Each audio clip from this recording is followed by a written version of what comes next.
Here are 5 facts about Agnes Martin, our Artist of the Month in the Art Lab. 1. Although Agnes is considered an American painter, she was actually born in Saskatchewan, Canada.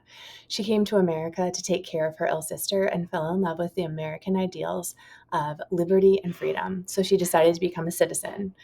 While here, she spent most of her time in New York and New Mexico. It took 20 years for Agnes to find her signature style. She started off with representationalism and abstract painting, but it wasn't until she started painting grids that she became satisfied with her work. Unfortunately, much of her early work does not survive because she was a ruthless editor and would actually junk any painting that wasn't up to her standard. 3. Agnes lived very simply. While living in New Mexico, she actually lived in adobe houses that she built herself, and often without electricity or running water, even when she became really rich and famous from being an artist. Although she was really generous with her money and donated millions, especially to underprivileged children. But she did have one vice: fancy cars.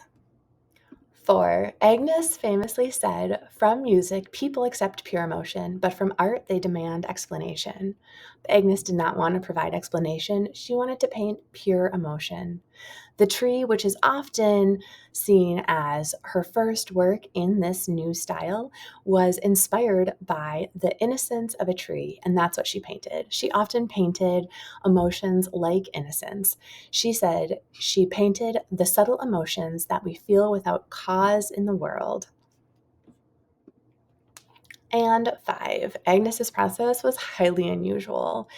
She would actually sit and wait for inspiration. She would literally sit down, clear her mind, and ask for inspiration to come to her. And eventually it would. An image would come to her, and she said it was about the size of a postage stamp.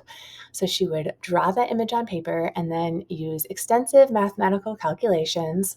We love a good calculation to take that image and put it on a 6 foot by 6 foot canvas. She painted huge because she wanted her viewer to feel like they could step into her work. And with that being said, it's really difficult to understand the power of Agnes's work here on a screen. Her work does not reproduce well, so I highly suggest going out and encountering an Agnes piece in the wild. If you'd like to learn more about Agnes Martin, you can listen to the Post Processing podcast where I talk more about her and what is leading me to inspiration for the month. I can't wait for the end of the month when the Art Lab members will present their own pieces, so stay tuned.